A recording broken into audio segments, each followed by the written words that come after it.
Vivement le week-end, c'est le vendredi de midi à midi et demi sur Tendance Ouest. La plus belle radio de Normandie. Brigitte Huet. Bonjour. Alors avec votre mari, vous avez installé la luge sur monorail à Clécy. Elle est juste un peu plus bas d'ailleurs. Mais il fait un peu froid là pour faire un tour. Il n'y en a que 6 en France. On va en parler. Mais avant tout, vous êtes une passionnée de Clécy et de la Suisse normande. Et oui, ça fait plus d'une quarantaine d'années que je travaille sur Clécy, que j'habite à Clécy.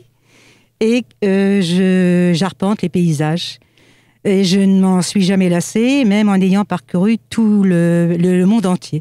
Qu'est-ce que vous aimez particulièrement dans ces paysages, dans cette Suisse normande ? C'est la montagne, en fait. C'est une montagne. On est en Normandie, mais on est en montagne. Vous avez du dénivelé partout. Vous avez des barres rocheuses. Vous avez des collines.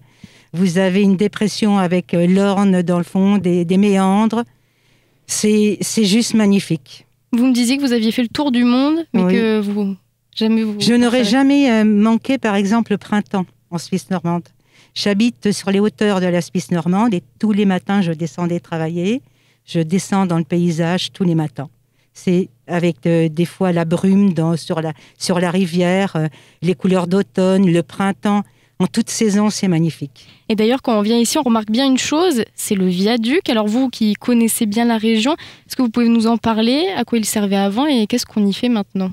Alors, c'est un pont qui a été construit pour la création de la voie de chemin de fer dans les années 1860, pour acheminer le textile, le minerai, enfin, il servait aussi aux voyageurs. La ligne a été fermée en 70.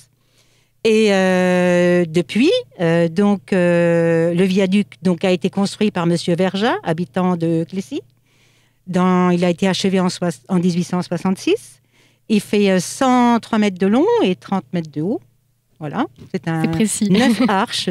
Il est magnifique. C'est une pièce unique dans la région et c'est le plus joli paysage de Clécy. Et il servait à quoi avant ? Il servait donc au transport des voyageurs, des minerais, toutes les usines de textiles qu'il y avait le long de l'Orne, qui ont fermé les unes après les autres, évidemment.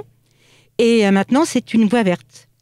Paul Chandelier, qui est conseiller départemental, a pu faire acquérir par le département toute la voie, et il en a fait la voie verte, la vélo française, qui part de Ouistreham et qui va jusqu'à La Rochelle. Elle est très très empruntée.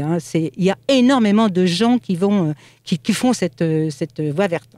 Clécy, c'est aussi un village de caractère d'ailleurs. Est-ce que vous pouvez un peu nous en parler de ce petit village ? Oui, alors il y a maintenant la municipalité a mis un point sur tous les artistes artisans. Donc il y a beaucoup de boutiques maintenant artistes artisans. Donc vous avez tout commerce évidemment, et vous avez des manoirs, des anciens manoirs, sur les façades du village, vous avez partout des panneaux explicatifs sur le passé de Clécy. C'est très, très bien fait. Donc, vous avez ce parcours. Vous pouvez faire également ce circuit avec un smartphone 2.0. Donc, parcours patrimoine, parcours des peintres.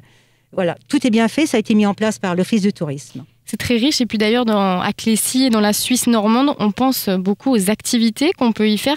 Donc c'est la luge sur monorail. C'est important aussi d'insister sur le terme monorail parce que c'est rare et ça fait plus de sensations. Et oui, en fait, mon mari voulait, si vous voulez, avant nous tenions un restaurant sur les bords de l'Orne, et il voulait changer, et puis il avait cette idée de faire une luge.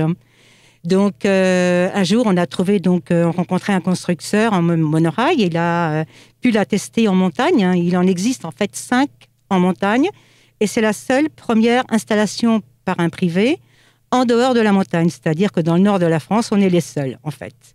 Voilà. Et donc, au niveau des sensations, c'est mieux ? Oui, c'est-à-dire que le monorail permet, si vous voulez, des balancements dans les virages. Donc, vous avez l'impression que vous allez être décroché. Enfin, c'est complètement sécurisé, je vous rassure tout de suite. Et puis, si vous allez à fond, vous pouvez atteindre une pointe de 45 km/h, du 3G à certains endroits. Enfin, voilà, c'est sensationnel. Et en même temps, c'est accessible à tous. Les enfants à partir de 90 cm, vous voyez, accompagné, et puis tout seul à partir d'1,30 m, et tout le monde peut en faire. Il n'y a pas de contre-indication. Et il y a aussi plein d'autres activités qu'on peut faire. Oui, vous avez 4 bases de canoë-kayak, vous avez une via ferrata, puisque nous sommes à la montagne, hein, autant avoir une petite via ferrata, une tyrolienne, hein, vous avez un golf 18 trous, vous pouvez faire du bateau électrique, du pédalo, de la rando. Alors la rando, ça, il y en a beaucoup. Nous sommes dans le paysage avec beaucoup de dénivelé. Vous avez des voies de VTT Fédération française, pareil, avec beaucoup de dénivelé. Vous avez des voies équestres, rando équestre. Tout ça au même endroit. Donc un beau programme, on peut faire plein de choses ici. Merci Brigitte Huet de nous avoir partagé vos connaissances et votre amour pour ce village et son paysage. Avec plaisir.